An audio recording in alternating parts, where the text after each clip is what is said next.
Hi ಎಲ್ಲರಿಗೂ ನಮಸ್ಕಾರ. ನಾನು ನಿಮ್ಮ ಮಧುಸೂದನ್ ಕನ್ನಡಿಗ. ಏನು ಅವಿವೇಕಿ ಬೇಕುಫಾ ಇವನಿಗೆ ಯಾವ ಭಾಷೆಯಲ್ಲಿ ಬೈಬೇಕು ಅನ್ನೋದೇ ಗೊತ್ತಾಗ್ತಿಲ್ಲ. ಪವರ್ ಟಿವಿ ಮುಖ್ಯಸ್ಥ ಅಂದ್ಕೊಂಡು ರಾಕೇಶ್ ಶೆಟ್ಟಿ ಇವನ್ಗೆ ಎಲ್ಲಾರು ಕೆರೆ ಕಡೆ ಹೋದ್ರೆ ಇವನ್ ಊರ್ ಕಡೆ ಹೋಯ್ತಾನೆ. ಇವನೇ ಒಂಥರ ವಿಚಿತ್ರ ಮನುಷ್ಯ. ಎಜುಕೇಟೆಡೋ ಅನ್ಎಜುಕೇಟೆಡೋ ಗೊತ್ತಿಲ್ಲ. ಅರೆ ಮುಖ್ಯಸ್ಥ ಅಂತ ಹೇಳ್ಕೊ ಹೋಗ್ತಾ ಇದ್ದಾನೆ. ಇವನ್ಗೆ ದೇವೇಗೌಡರು ಕುಮಾರಣ್ಣ ಇವರು ದೇಶದ ಪ್ರಧಾನಿ ಆಗಿದ್ದಾರೆ, 2 ಬಾರಿ ಮುಖ್ಯಮಂತ್ರಿ ಆಗಿದ್ದಾರೆ. ಇವ್ರು ಬಂದು ಇವನ್ಗೆ ಕ್ಷಮೆ ಕೇಳಬೇಕಂತೆ. ಯಾರು ತಪ್ಪು ಮಾಡಿದ್ದಾರೆ ಅದು ಕೋರ್ಟ್ ಇದೆ, ಅವನ್ಗೆ ಜೀವಾದಿ ಶಿಕ್ಷೆ ಆಗಿದೆ. ಅವರ ಒಂದು ಏನು ಕೇಸ್ ಬಗ್ಗೆ ನೀನ್ ಮಾತಾಡ್ಬೇಕು ಅವಿವೇಕಿ ಹೊರತು ನೀನೆಂತ ಕಚಡನ ನಮಗ ಹೋಗಿದ್ಯಾ. ಎಲ್ಲಾ ಮಾಧ್ಯಮಗಳು ಕರ್ನಾಟಕದ 7.5 ಕೋಟಿ ಜನದಲ್ಲಿ 99% ಜನ ಸೌಜನ್ಯ ವಿಚಾರವಾಗಿ ಆ ಹೆಣ್ಮಕ್ಳು ನ್ಯಾಯ ಕೊಡ್ಸೋ ವಿಚಾರವಾಗಿ ನಿಂತಿದ್ದಾರೆ. ನೀನು ಆ ಗಿಳಿಯಾರು ಆ ಬೇಕಪ್ಪ ಕಿರಿಕೀರ್ತಿ ನೀವುಗಳ ಒಂಚೂರು ಮಾನ ಮರ್ಯಾದೆ ಇಲ್ಲದೆ ವಿರುದ್ಧವಾಗಿ ಆ ಒಬ್ಬ ಕಾಮಂದ ಏನು ದೇವಮಾನವ ಅಂತ ಹೇಳ್ಕೊಂಡಿದ್ದಾನೆ ಓಡಾಡ್ತಿದಾರೆ. ಅವ್ರ ಪರವಾಗಿ ನೀವು ವಿಡಿಯೋಗಳು ಮಾಡ್ತೀರಾ, ಪ್ರಚಾರ ಮಾಡ್ತೀರಾ. ಇವತ್ತು ಧರ್ಮಸ್ಥಳದಲ್ಲಿ ಹೋಗಿ ನಿನ್ಗೆ ನಿಜವಾಗ್ಲು ಓಪನ್ ಚಾಲೆಂಜ್ ಅಲ್ಲಿ ಹೋಗಿದ್ಯಾ ಅಲ್ವಾ? ಅವ್ರ ಪರ ಇರೋರ್ನ ಮಾತಾಡ್ಸೋದಲ್ವಾ, ಊರೊಳಗೆ ಹೋಗಿ ಅವ್ರ ವಿರುದ್ಧ ಇರೋರ್ನ ಮಾತಾಡ್ಸೋ.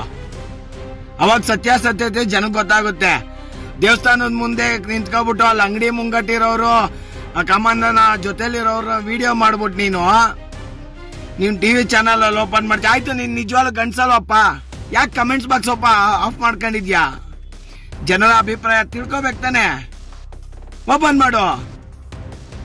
ನಿನ್ಗೆ ದೇವೇಗೌಡರು ಬಂದು ಕ್ಷಮೆ ಕೇಳಬೇಕು, ಕುಮಾರಣ್ಣ ಬಂದು ಕ್ಷಮೆ ಕೇಳಬೇಕು. ತಪ್ಪು ಯಾರು ಮಾಡಿದಾನೋ ರೇವಣ್ಣ ಅವ್ರ ಮಗ ಜೀವಾವಧಿ ಶಿಕ್ಷೆ ಆಗೈತೆ, ಅವ್ನು ಹೋಯ್ತಾನೆ. ನೀನ್ ಯಾವ ಲೆಕ್ಕದಲ್ಲಿ ಕೇಳ್ತೀಯಪ್ಪ ಕ್ಷಮೆ ಕೇಳ್ರಿ ಅಂತ? ಅವ್ರ ಬಗ್ಗೆ ಮಾತಾಡೋ ಯೋಗ್ಯತೆ ನಿನ್ಗೇನೈತೆ? ನಮ್ಮ ಕರ್ನಾಟಕದ ಹೆಮ್ಮೆ ದೇವೇಗೌಡರು, ನಮ್ಮ ದೇಶದ ಪ್ರಧಾನಿ ಆದಂತವ್ರು, ಮೊಟ್ಟ ಮೊದಲ ಕನ್ನಡಿಗ.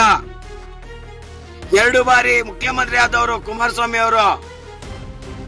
ಅವ್ರ ಪಕ್ಷದವರು ಅಲ್ಲ, ಅವ್ರ ಕಡೆಯವರು ಅಲ್ಲ, ಕನ್ನಡಿಗರು. ಆದ್ರೆ ನೀನು ಬಾಯಿಗೆ ಬಂದಂಗೆ ನಿನ್ನ ಚಾನಲ್ ನ TRPಗೋಸ್ಕರ ನೀನು ಬಾಯಿಗೆ ಹೆಂಗ್ ಬರುತ್ತೋ ಹಂಗ್ ಮಾತಾಡ್ಕೊಂಡ್ ನಿಂತ್ಕೊಂಡ್ರೆ ಏನ್ ಅರ್ಥ ಅದು? ಅವ್ರಿವ್ರಿಗೆಲ್ಲ ಮಸಿ ಬೆಳಿಬೇಕು. ನೀನ್ ಹಿಂಗೆ ಮಾತಾಡ್ತಿದ್ರೆ ನೀನು ಬೆಳಿಬೇಕು ಮಸಿ. ಕನ್ನಡ ಸಂಘಟನೆಯವರೆಲ್ಲ ಸುಮ್ನೆ ಇದ್ದಾರೆ, ಎಲ್ಲಾ ಸಂಘಟನೆ ಸುಮ್ನೆ ಇದ್ದಾರೆ. ನಿನ್ಗೆ ಹೇಳ್ತಾ ಇದೀವಿ, ಬಾಯಿಗೆ ಸರಿಯಾಗಿ ಬರುತ್ತೆ. ತಪ್ಪು ಮಾತಾಡಬಾರ್ದು ಅಂತ ಒಬ್ಬ ಎಜುಕೇಟೆಡ್ ಆಗಿ ನೀನ್ ಮಾಡ್ತಾ ಇರೋ ಸುದ್ದಿ, ನೀನ್ ಮಾತಾಡ್ತಾ ಇರೋ ರೀತಿ, ನಿಂದೆಲ್ಲ ಒಂದ್ ಕಡೆಯಿಂದ ಅಬ್ಸರ್ವ್ ಮಾಡ್ಕೊ ಬರ್ತಾನೆ ಇದೀವಿ. ತಪ್ಪು ಮಾಡ್ತಿದ್ಯಾ ತುಂಬಾ. ನಿಂದು ಏನೇ ಇರ್ಲಿ ಜನಗಳಿಗೆ ಏನ್ ತಿಳಿಸ್ಬೇಕು, ನೀನ್ ಜನಗಳಿಗೆ ಪರವಾಗಿ ಸುದ್ದಿ ಏನ್ ಕೊಡ್ಬೇಕು ಅದನ್ನ ಮಾತ್ರ ಕೊಡ್ಬೇಕು. ನೀನೇ ನ್ಯಾಯಾಧೀಶನ್ ತರ ನೀನೇ ತೀರ್ಪು ಕೊಟ್ಬಿಡ್ತೀಯ? ನೀನೇ ನ್ಯಾಯಾಧೀಶನ? ಅವ್ರಿಗೆ ಇರೋದು ಅದಕ್ಕೂ ಪ್ರಶ್ನೆನೂ ನೀನೇ ಹಾಕ್ಬಿಟ್ಟು ಉತ್ತರನೂ ನೀನೇ ಕೊಟ್ಬಿಡ್ತೀಯ? ಮುಂದಿನ ದಿನಗಳಲ್ಲಿ ಎಲ್ಲಾರು ಸುಮ್ನೆ ಅವ್ರೆ ಅಂತಲ್ಲ, ಮಾತಾಡಬಾರ್ದು ಅಂತ. ನಿನ್ಗೆ ಆದಷ್ಟು ಬೇಗ ಚಳಿ ಬಿಡಿಸೋದ್ರಲ್ಲಿ ಯಾವುದೇ ಸಂಶಯನೂ ಇಲ್ಲ. ಆದಷ್ಟು ಬೇಗ ಬಿಡಿಸ್ತೀವಿ. ಬಾಯಿಗೆ ಬರುತ್ತೆ ಅಂತ ಸೌಜನ್ಯ ವಿಚಾರದಲ್ಲಿ ನ್ಯಾಯ ಕೊಡ್ಸೋ ಯೋಗ್ಯತೆ ಇಲ್ಲ. ತಲೆಬುಡ್ರೆ ಸಿಕ್ಕಿದೆ ಅಂದ್ರೆ ನಿನ್ಗೆ ನಿಮ್ ಮೀಡಿಯಾ ಮುಂದೆ ಕುತ್ಕೊಂಡು ಕಮೆಂಟ್ಸ್ ಬಾಕ್ಸ್ ಆಫ್ ಮಾಡ್ಕೊಂಡು ಬಾಯ್ ಬಡ್ಕತ್ತೀಯ. ಅದೆಷ್ಟು ಪೇಮೆಂಟ್ ಇಸ್ಕೊಂಡಿದ್ಯೋ, ಅದೆಷ್ಟು ಸೂಟ್ ಕೇಸ್ ಬಂದ್ಬಿಡೈತೋ ಗೊತ್ತಿಲ್ಲ.